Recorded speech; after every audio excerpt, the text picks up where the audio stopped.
வணக்கம். நான் உங்கள் புல்டன் ஜெசின். இன்று இந்த பதிவு எதுக்காக அப்படின்னு பார்த்தீங்கன்னா, வலைதளங்களில் சில தவறான ஒரு செய்தியை சில வைரஸ்கள் பரப்பி வருகிறதாக தகவல் வந்துச்சு. அதுபோக நான் நியூஸையும் பார்த்தேன். அதை என்னால் ஏற்றுக்கொள்ள முடியலை. இப்போது நமது சமுதாயத்தை சார்ந்த பெரும்பான்மை மிக்க சமூகத்தை சார்ந்த ஒரு தொழிலதிபர் சேசையா வில்லவராயர் அவரை தனிப்பட்ட காழ்ப்புணர்ச்சியின் காரணமாக ஒரு பரதர் ஒரு கூக்குரல் விடுறாரு. என்ன விடுறாரு? ஸ்டெர்லைட் ஆலையில் வேலை பார்த்து கான்ட்ராக்ட் பார்த்து சேசையா வில்லவராயரை நீங்கள் எப்படி தலைமை வைக்க விடுறீங்க? அவர் ஒரு சமுதாயத்துக்கு எதிர்ப்பான ஆள், அவர் ஸ்டெர்லைட்டு ஆதரவாளர்னு சொல்கிறீங்க. நான் கேட்கின்ற விஷயத்துக்கு மட்டும் பதில் சொல்லுங்கள். பரதர், நீங்கள் ஸ்டெர்லைட்டில் சேசையா வில்லவரை கான்ட்ராக்ட் செய்கிறேன்னு சொல்கிறீங்கல்ல, அதே ஸ்டெர்லைட்டில் 100க்கும் மேற்பட்ட பெரிய பெரிய ஜாம்பவான் எல்லா சமூகத்தையும் சார்ந்தவங்க தானே கான்ட்ராக்ட் பார்த்தாங்க. அது உண்மை தானே? சரி, அவர் வேலை பார்த்தாரு கான்ட்ராக்ட் பார்த்தாருன்னு சொல்கிறீங்களே, நீங்கள் 6 வருஷமாக அதே ஸ்டெர்லைட்டுக்கு எஸ்கார்டு வேலை பார்த்தீங்களே, எஸ்கார்டு இரவு பகலும் பார்க்காம, ஞாபகம் இருக்கா? ஆதாரம் என்கிட்ட இருக்குது. நீங்கள் வண்டிக்கு முன்னால் 10 பேர் பின்னால் 10 பேர் கத்தியோட ஜாமானோட பயணிச்சிங்களே, வண்டியை பாதுகாப்பாக கூட்டு போகிறதுக்கு. அந்த சூழ்நிலையிலையும் 2 வண்டி களவு போயிட்டு காணாமல் போயிட்டு உடனே என்ன செய்றீங்க? அங்கே உள்ள காவல் நிலையத்தில் போய், நான் அந்த ஸ்டெர்லைட் கம்பெனியில் நான் வந்து கான்ட்ராக்டர், நான் தான் அந்த வண்டிகளுக்கு பொறுப்பு, நான் தான் அதை பத்திரமா சேர்க்கணும், எனக்கு அந்த 2 வண்டியையும் கண்டுபிடிச்சி கேட்ட நீங்கள் தான் பரதர், நீங்களும் அதில் ஒரு கான்ட்ராக்டுக்காரர் தானே. அப்போ அன்னைக்கு வருமானம் மாதம் லட்சக்கணக்கில் வரும்போது அப்போ இனிச்சுது. இன்றைக்கி உங்களை சமுதாயத்தில் எந்த இதுலையுமே அங்கீகாரம் கொடுக்கல. 30 வருடமாக அந்த சமுதாயத்துக்காக போராடுறோம், யாரும் ஏற்றுக்கிறல அப்படிங்கிற சீனுக்காக தனிப்பட்ட காழ்ப்புணர்ச்சி காரணமாக திரு சேசையா வில்லவராயரை நீங்கள் குற்றம் சாட்டுறீங்க. பரதர், நான் சொல்ல வேண்டிய ஒரே வார்த்தை தான். அதே போல் நம்ம ரஜினி மன்ற தலைவர் ஸ்டாலின் அவர்கள்ட்ட நான் இருக்கத்தக்கனே எனக்கு நிறைய நேரம் வந்து டொனேஷன் வாங்கியிருக்கீங்க, நீங்கள் மறக்க முடியாது. சரிதானா? இப்போ கரைபடியாத கருத்துக்கு சொந்தக்காரர் நீங்கள் இருந்தால் மட்டும்தான் அடுத்த ஆளை பற்றி பதிவுப்படும். அப்போ நீங்கள் இந்த மாநாட்டுக்கு யாரும் கலந்துடக்கூடாதீங்க.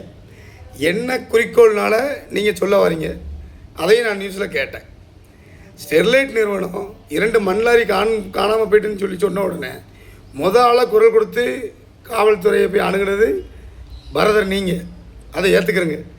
அதே மாதிரி மணல் கம்பெனி எஸ்டிகே கம்பெனி இருக்குது பார்த்தீங்களா, ராஜன், அவங்க ஆஃபீஸில் நம்ம அண்ணன் வைகுண்டராஜன் கையால் 10 லட்ச ரூபா பேரம் பேசி வாங்கினீங்க. அதையும் நீங்கள் மறக்க முடியாது. இந்த ஆதாரம் நான் என்ன சொல்கிறேன்னா, குற்றம் சாட்டுறதுக்கு முன்னால் அந்த குற்றம் சரியான குற்றமா, நம்ம அந்த குற்றமாக பண்ணாமல் இருக்கோமா, அவர் யார்கிட்டையும் சேசையா வில்லவரை டொனேஷன் வாங்கிட்டு, புரியுதா, யார்கிட்டையும் ஏமாற்றிட்டு சீட்டிங் பண்ணிட்டு அவர் அலையலை, தொழில் பார்க்காம ஊரார்கிட்ட டொனேஷன் வாங்கிட்டு வாழலை, புரியுதா இல்லையா? மதுரா கோட்ஸ் பங்கு பிரச்சனைக்கு நீங்கள் குரல் கொடுத்தீங்கல்ல, கடைசி வரைக்கும் குரல் கொடுத்தீங்க. இன்றைக்கி வந்த கடைசி இன்விடேஷன் வந்திருக்கு போராட்ட குளத்துலேருந்து, உங்கள் பேர் அதில் இல்லை. இதுக்கு நீங்கள் என்ன விளக்கம் கொடுக்க போகிறீங்க? வெளியே சமூக வலைதளம் என்ன பேசுகிறாங்க? ஒரு காரு 30 லட்ச ரூபா வாங்கிட்டாரு, ஒரு பிளாட்டு கொடுக்காங்க அப்படின்னு பேச்சு. யாராட்டி நாங்கள் ஏதாட்டி குரல் கொடுக்கமா? இல்லை. நீங்கள் இந்த குரல் கொடுத்தனால பரதர் உங்களுக்கான இந்த பதிவு. ஏன்னு கேட்டிங்கன்னா, சில விஷயங்கள் நீங்கள் வந்து செய்கிற செயல் வந்து சமுதாயம் வந்து மேலும் மேலும் உங்களை புறக்கணிக்கும். ஏன்னா உங்களை தலைமை ஏற்கலை அப்படிங்கிறதுக்காக யாரோ ஒருத்தர் பின்பலத்திலேருந்து நீங்கள் தான் இப்போ செயல்படுறீங்க. கலவரம் ஆயிரும், அப்படி ஆயிரும், ஒன்றும் ஆகாது பிரதர்.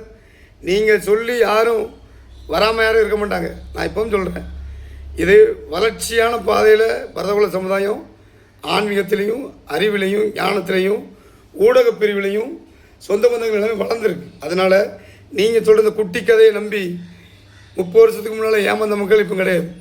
உங்களையும் தான் குற்றம் சாட்டினாங்க, ஒரு கார்டுக்கு 10 ரூபா பிரித்தாருன்னு ஊரே பேசி சமூகமே பேசி. இப்போ நீங்கள் அன்னைக்கு சொல்லும்போது உங்களுக்கு வலிச்சது இல்லை, இப்போ நீங்கள் அதே தவறு தான் சொல்கிறீங்க. பரதர், இதை மறக்க முடியுமா? நீங்கள் இந்த சமூகம் அந்த 10 ரூபா பிரிச்சாலும் தப்பாக பேசிச்சு. அப்போ அன்னைக்கு நீங்கள் என்ன சொன்னீங்க? என்ன இந்த சமூக மக்கள் தப்பாக பேசுகிறாங்க? இப்போ சமூகத்தை பற்றி தெரிஞ்ச நீங்கள் இன்றைக்கி ஒரு பதிவு பேட்டி கொடுத்துருக்கீங்க. இப்போ நீங்கள் சொல்கிறது தவறான குற்றச்சாட்டு தானே. அப்போ நீங்கள் நம்மளை தலைமை இயக்க விடலை, இதனால் இந்த இந்த மாநாடு நடக்கக்கூடாது அப்படின்னு நினைக்காது. கனவுல கூட நடக்காது. நீங்கள் என்ற எண்ணங்கள் கனவுல கூட நடக்காது. ஏன்னு கேட்டிங்கன்னா, எழுச்சி வளர்ச்சி நமது சமுதாயத்தின் வெற்றி பிரகாசமாக இருக்குது. வரும் நாளைக்கு சாயந்தரம் மாலை மார்ச் 1ஆம் தேதி மாலை 4 மணிக்கு மாதா கோயில் முன்பு ரோத்திரில் வைத்து அரங்கம் அதிரட்டுமே அப்படின்ட்டு பரதகுல சமுதாய சொந்தங்கள் நமது எழுச்சி மாநாடை வரவேற்று வருவார்கள். உங்கள் முகத்திரையை கிழிப்பார்கள். ஆனால் ஒன்று மட்டும் சொல்லிக்கொள்ள நான் ஆசைப்படுகிறேன். இதேபோல் பல்வேறு குற்றச்சாட்டு உங்கள் மேல் வைக்கலாம் பிரதர். இருந்தாலும் சுட்டி காட்டுவதற்காகவே நான் இந்த பதிவை போடுகிறேனே தவிர உங்கள் மேல் தனிப்பட்ட காழ்ப்புணர்ச்சி இல்லை. நான் நல்லா இருந்த காலத்தில் நிறைய பேருக்கு நான் கைமாறு செய்திருக்கிறேன். அதை நான் சொல்லி காட்ட விரும்ப மாட்டேன். ஏனென்றால் என்னுடைய பிறப்பு பரதகுல பிறப்பு. கொடுத்து தான் பழக்கம், வாங்கி பழக்கம் இல்லை. பிரதர், உங்களுக்காக இந்த பதிவு. உங்களை தலைமை ஏற்க வைக்கவில்லை, உங்களை கலந்து கொள்ளவில்லை, உங்களை கலந்து ஆலோசிக்கவில்லை என்ற ஒரு காழ்ப்புணர்ச்சியோடு தான் நீங்கள் இந்த பத்திரிகை பதிவை போட்டிருக்கிறீர்கள் என்று நான் 100க்கு 100 அடித்து என்னால் சொல்ல முடியும். எனவே இதோடு நிறுத்தி கொள்ளுங்கள்.